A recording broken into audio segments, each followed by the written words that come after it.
物的証拠はほとんど存在しなかった。それでも疑いは深まっていった。2009年3月、韓国ソウル近郊の小さな町で一人の男の人生が音を立てて崩れ落ちた。法廷の扉がゆっくりと開いた。静寂、そして一人の男がよろめくように立ち上がった。17年、その数字の重さを想像できるだろうか。青春を、自由を、名誉を、すべてを奪われたまま、男はその瞬間をずっと待ち続けていた。無罪。裁判官の声が法廷に静かに響いた。傍聴席にいた家族が声を上げて泣き崩れた。弁護士は書類を胸に抱きしめたまま天井を見上げた。男はただ立ち尽くしていた。涙が頬を伝った。言葉は出なかった。出るはずがなかった。17年分の叫びが一粒の涙に全て凝縮されていたから。強盗殺人罪。そのたった4文字が一人の無実の人間を塀の中に閉じ込め続けた。誰も信じてくれなかった。何度訴えても壁は動かなかった。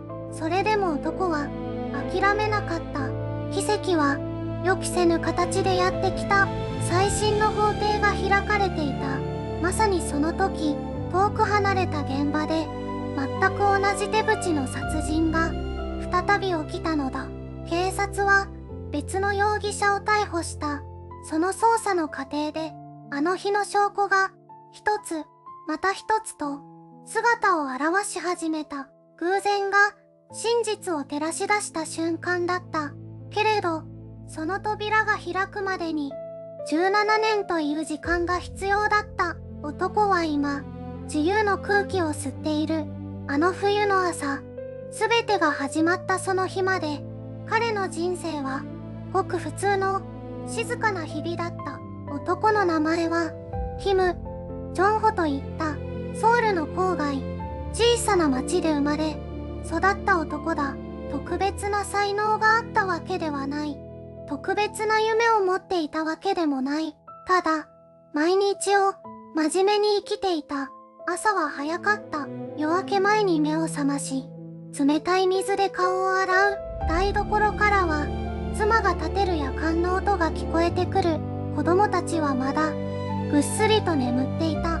彼の仕事は建設現場での日雇い労働だった。重い資材を運び、土を掘り、汗を流す。腰が痛い日も膝が笑う日も休むことはしなかった。家族のためにという一言がいつも彼の背中を押していた。長女は小学3年生、次女はまだ幼稚園だった。週末になると二人を連れて近所の公園へ出かけた。ブランコを押してやり、砂場で一緒に座り込んで他愛もない話をした。そんな時間が彼にとっての全てだった。妻とは20代の初めに出会った。派手な馴れ初めではない。職場の同僚に紹介されて何度か食事をして気づいたら隣にいた。それだけの話だ。ただその人がいなければ自分は立っていられないと彼は本気で思っていた。暮らしは決して楽ではなかった。月の終わりになると財布の中身を数え直すことも珍しくはなかった。それでもちゃぶ台を囲んで食べる夕飯はいつも温かかった。笑い声が絶えない食卓だった。1990年代の韓国、高度成長の波に乗り切れない人々がそれでも黙々と日々を積み上げていた時代だ。キム・ジョンホもまたその一人だった。目立つことなど何もない。事件とも犯罪とも縁のない人生のはずだった。ある冬の朝が来るまでは空がまだ暗かった。風が妙に冷たかった。彼はいつものように作業着を着て玄関の扉を開けた。振り返ると妻が小さく手を振っていた。それが日常の最後の光景になるとは誰も知らなかった。その日、何かが静かに動き始めていた。その朝、街はまだ眠っていた。薄暗い路地に一人の男が倒れていた。近所の住民が発見したのは夜明け前のことだった。体には複数の外傷があった。財布も時計も消えていた。強盗による殺人。警察はそう断定した。捜査は素早く動いた。聞き込みが始まり、目撃情報が集まり始めた。現場から数百メートル先、その夜、不審な人物を見たという証言があった。性格好、着ていた服の色、おおよその年齢、断片的な情報が一人の名前へと収束していった。キム・ジョンホ。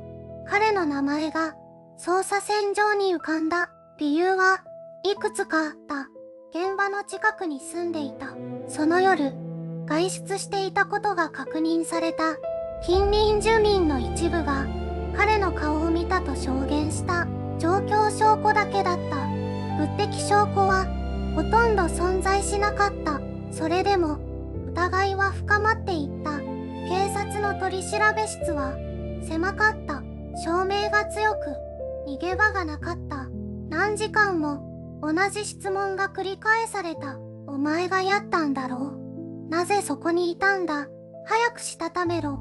彼は否定し続けた。しかし、否定するほど疑いは濃くなるように見えた。彼にはアリバイがあった。その夜、友人と食事をしていた。帰宅したのは深夜だった。しかし、その友人の証言は曖昧だった。時間がずれていた。捜査員はそこをついた。矛盾があると言った。彼の言葉は信じてもらえなかった。証拠は積み上がっていった。状況証拠が積み重なれば積み重なるほど真実のように見えてくる。人間の目にはそういう錯覚がある。捜査員も検察官も例外ではなかった。逮捕状が執行された。手錠がかけられた瞬間、彼は空を見上げたという。雲がゆっくりと流れていた。声は出なかった。ただ、胸の中に冷たいものが広がっていくのを感じた。自分がやったことにされる。その恐怖が現実になっていく音がした。彼の日常はその瞬間に終わった。そして長く暗い時間が始まろうとしていた。法廷が彼を待っていた。逮捕から数日が経った。取り調べ室の壁は灰色だった。窓はなく、空気はよどんでいた。エイはその部屋で何度も同じ質問を受けた。なぜ殺したのか。彼は繰り返した。やっていない。しかし誰も聞かなかった。捜査員たちの目にはすでに答えが書いてあった。起訴状には強盗殺人罪と記されていた。検察が組み立てた筋書きは整然としていた。被害者との接点、現場付近にいたという証言、そして状況証拠の積み重ね。どれも一つ一つは薄い。だが並べると壁のように見えた。弁護人は必死に食い下がった。物的証拠が貧しすぎる。目撃証言には矛盾がある。エイの供述は一貫している。しかし法廷の空気は冷たかった。裁判長の視線はエイに向かうたびにどこか遠かった。判決の日が来た。静まり返った法廷で主文が読み上げられた。被告人を懲役17年に処する。エイは動かなかった。感情が追いつかなかった。隣に座る弁護人は何かをつぶやくのが聞こえた。言葉の意味が頭に入ってこなかった。ただ床の木目をじっと見ていた。控訴は棄却された。再審請求も退けられた。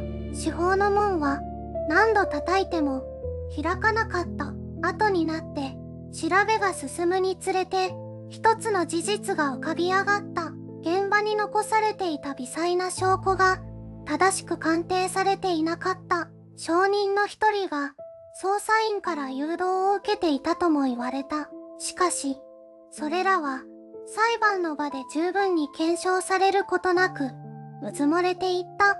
正義は書類の中にあるはずだった。現実は違った。正義は誰かが動かなければ動かない。A の場合、その誰かが現れるまでにあまりにも長い時間が必要だった。鉄の扉が閉まった。外の光が消えた。彼の17年が今始まろうとしていた。鉄の扉が閉まった。外の光が消えた。彼の17年が始まった。収監された初日、A は独房の壁を見つめた。ざらついたコンクリート、染みついた汗の匂い、どこかで誰かが叫んでいる声。それが新しい日常の始まりだった。朝、起床の合図で目を覚ます。食事をとる。点呼に並ぶ。また眠る。その繰り返しが1日となり、1週間となり、やがて1年になった。外では季節が変わり、人々が生きていた。彼だけが時間の外に取り残されたように感じた。自分はなぜここにいるのか。その問いを何万回心の中で繰り返しただろう。答えは出なかった。出るはずがなかった。彼は犯していない罪の代価を毎日身体で払い続けていた。3年目の冬、A は一度だけ全てを諦めようとした。戦い続けることの虚しさが身体の奥底まで染み込んだ夜だった。再審の申請は却下され、弁護士も離れた。家族の面会が少しずつまどうくなっていった。それでも彼は朝になると目を開けた。理由は単純だった。自分が犯していないことを自分だけは知っていた。その一点だけが暗闇の中でかすかに光り続けた。誰も信じなくていい。証明できなくていい。ただ、自分の記憶だけは裏切れなかった。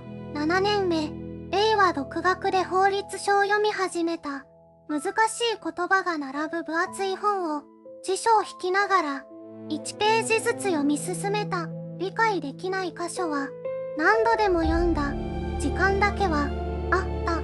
その膨大な時間を彼は諦めではなく順利に変えた。12年が過ぎた頃、若い弁護士が面会に来た。国選ではなく自ら選んできた弁護士だった。彼女は静かに言った。あなたの事件におかしい点があります。その言葉を聞いた瞬間、A の目に初めて涙が浮かんだ。17年間、誰かが動くのを待ち続けた男。諦めなかった者の隣には、必ず諦めなかった人間が現れる。その弁護士が動き始めた時、物語はようやく次の扉へと向かい始めた。諦めなかった者の隣には、必ず諦めなかった人間が現れる。若い弁護士が動き始めた。その名をここではキム弁護士と呼ぼう。彼女は自ら選んで A の元へ来た人間だった。国から割り当てられたのではない。誰かに頼まれたのでもない。ただこの事件におかしい点があると感じたから来た。彼女が最初に向かったのは裁判記録の山だった。17年前の捜査書類、証人の供述、物的証拠のリスト、それらを1枚ずつ丁寧にめくっていった。すると小さな矛盾がいくつも浮かび上がってきた。現場に残された足跡のサイズが A の靴と合わない。目撃証言の時刻が A のアリバイと微妙にずれている。そして決定的な凶器とされたものの鑑定書に担当者の署名がなかった。どれも単独では証明にならない。しかし積み重なれば話は変わる。キム弁護士は A の家族にも会いに行った。母親はすでに高齢になっていた。それでも息子の無実を信じ続け、何度も役所へ通い、何度も門前払いを食らいながら記録を集め続けていた。その段ボール箱が突破口、台所の隅に静かに積まれていた。弁護士はその箱を前にしてしばらく動けなかった。市民団体も動いていた。冤罪事件を専門に扱う N 企業が A の件を調査対象に加えたのは収監から14年が経った頃のことだった。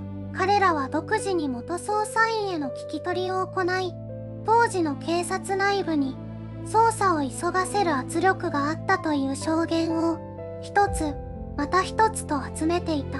誰も一人では動けなかった。しかしそれぞれが別々の場所で同じ方向を向いていた。家族が集めた記録、弁護士が掘り起こした矛盾、市民団体が聞き出した証言、それらがゆっくりと一つの線へと束ねなり始めていた。再審請求の準備が整い始めたその矢先のことだった。誰も予想しなかった出来事が外の世界で起きようとしていた。それは A がいる拘置所から遠く離れた場所で、しかし確かにこの物語と深くつながった場所で静かに幕を開けようとしていた。新たな証拠は思いもよらない形で現れることがある。新たな証拠は思いもよらない形で現れることがある。弁護士が積み上げた矛盾の記録、市民団体が引き出したうずもれていた証言、それらがゆっくりと一つの線へと束ねなり始めたその矢先のことだった。2025年の秋、A が収監されている施設から遠く離れたあの事件の現場に近い地区で静かにしかし確実に何かが動き始めていた。その夜、一人の男性が路地裏で倒れているのを発見された。手口はあまりにもよく似ていた。鋭利な刃物による傷跡、奪われた財布、そして現場に残されたあの特徴的な痕跡。捜査員たちは互いの顔を見た。誰も声に出さなかった。しかし全員が同じことを考えていた。警察はすぐに別の容疑者を確保した。A ではない。A が収監されている間に外の世界で犯行に及んだとみられる男だった。取り調べが進むにつれて信じられない事実が次々と浮かび上がってきた。その男の自宅から17年前の事件に関わるとみられる複数の遺留品が発見されたのだ。古びた財布、被害者が持っていたとされる小さな鍵、そして当時の捜査資料に記されていた非公開の特徴と一致する物証。捜査員の一人が深夜上司に電話をかけた。声は震えていたという。これは A ではないかもしれません。その言葉が長い沈黙の後に続いた。さらに決定的な証拠が現れた。現場付近に設置された防犯カメラの古い記録の中に17年前と酷似した人物の映像が残っていた。専門家による分析の結果、その人物の体格や歩き方が今回逮捕された男と高い確率で一致することが分かった。同時に DNA 鑑定の再検査も行われた。当時の証拠物から採取されたサンプルは保管状態が悪く、長年証拠として認められてこなかった。しかし技術の進歩が17年という時間をついに超えた。新たな分析の結果は A のものとは一致しなかった。弁護士はその報告書を受け取った時、しばらく動けなかったという。震える手でページをめくるたびに A の顔が頭に浮かんだ。17年間自分は無実だと言い続けたあの声が、真実は消えていなかった。ただ深くうずもれていただけだった。そして今、最新の扉はゆっくりとその重さを持ちながら開き始めようとしていた。最新の扉が開こうとしていた。弁護士は震える手で資料をまとめた17年分の記録が机の上に積まれていた。その一枚一枚に A の叫びが刻まれていた。法廷は静かだった。しかし、その静けさの中に確かな緊張が漂っていた。裁判官が口を開いた。再審請求の審理が正式に始まった瞬間だった。弁護士は新たな鑑定結果を提出した。証拠は崩れ始めていた。A を有罪としたあの根拠が一つずつ疑問符に変わっていった。その時だった。法廷の外で事件が起きた。A が服役中に全く同じ手口の殺人事件が発生したのだ。場所は同じ地域だった。方法も一致していた。偶然では説明がつかなかった。警察は別の容疑者を拘束した。A とは全く無関係の男だった。取り調べが進むにつれ、驚くべき事実が浮かび上がった。その男の自宅から押収されたものの中に17年前の事件とつながる痕跡があったのだ。弁護士はその知らせを受けた時、しばらく言葉が出なかった。偶然が重なりすぎていた。いや、これは偶然ではなかった。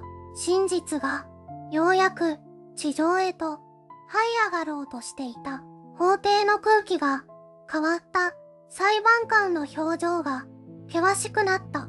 検察側は資料をめくり直した。証人たちの証言が再検討された。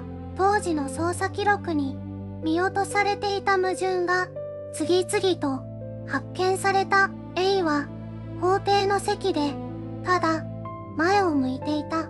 泣きもせず叫びもせず、ただ静かに座っていた。17年間信じ続けたことが今現実になろうとしていた。その重さに耐えているように見えた。弁護士は最終弁論の場でこう述べた。彼は無実です。証拠がそれを証明しています。法廷はしんと静まり返った。判決の日は近づいていた。A の人生がもう一度問われようとしていた。そしてその答えが出た時、誰もが息を飲んだ。判決が読み上げられた。無罪。その2文字が法廷に響いた瞬間、A は動かなかった。泣きもせず叫びもせず、ただうつむいたまま小さく息を吐いた。17年という歳月がその一言でひっくり返された。拘置所の扉が開いた。外の空気が A の方に触れた。眩しかった。それだけで涙が滲んだ。自由の味は思っていたよりずっと重かった。国家賠償の手続きが始まった。17年間奪われた時間に対する保証が認められた。金額は決して少なくはなかった。しかし A はその書類を受け取りながら長い間何も言わなかった。お金で買えるものがある。お金で取り戻せないものもある。40代になっていた。仕事の空白は17年分、家族との時間も17年分、青春も夢も全部鉄格子の向こうに置いてきた。夜になると眠れなかった。静かな部屋がかえって怖かった。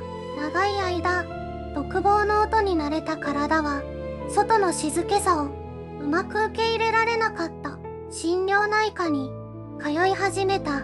PTSD と診断された。それは想定内のことだったと担当医は言った。これだけの期間理不尽な環境に置かれれば誰でも同じです。その言葉がかえって A を苦しくさせた。誰でもという言葉に救われる気持ちと虚しくなる気持ちが同時に押し寄せた変わったこともあった。A は少しずつ言葉を取り戻していった。弁護士に感謝の手紙を書いた。支援団体の集まりに顔を出すようになった。同じように冤罪で苦しんだ人たちと向き合い話し始めた。自分の経験が誰かの役に立てるなら、それが A が見つけた小さな意味だった。変わらなかったこともあった。失われた17年はどこにも戻らない。それはこれからもずっと A の中にあり続ける。消えることのない傷として正義は遅れてやってきた。しかし遅すぎた正義は果たして正義と呼べるのか。その問いにこの社会はまだ答えを出せていない。次回最終章 A の物語が私たちに問いかけるものとは何か。正義は遅れてやってきた。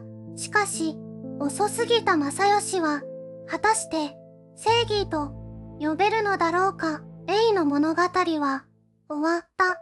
いや、正確には終わらせられた。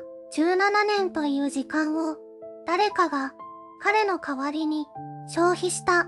その事実は判決文の中にはどこにも書かれていない。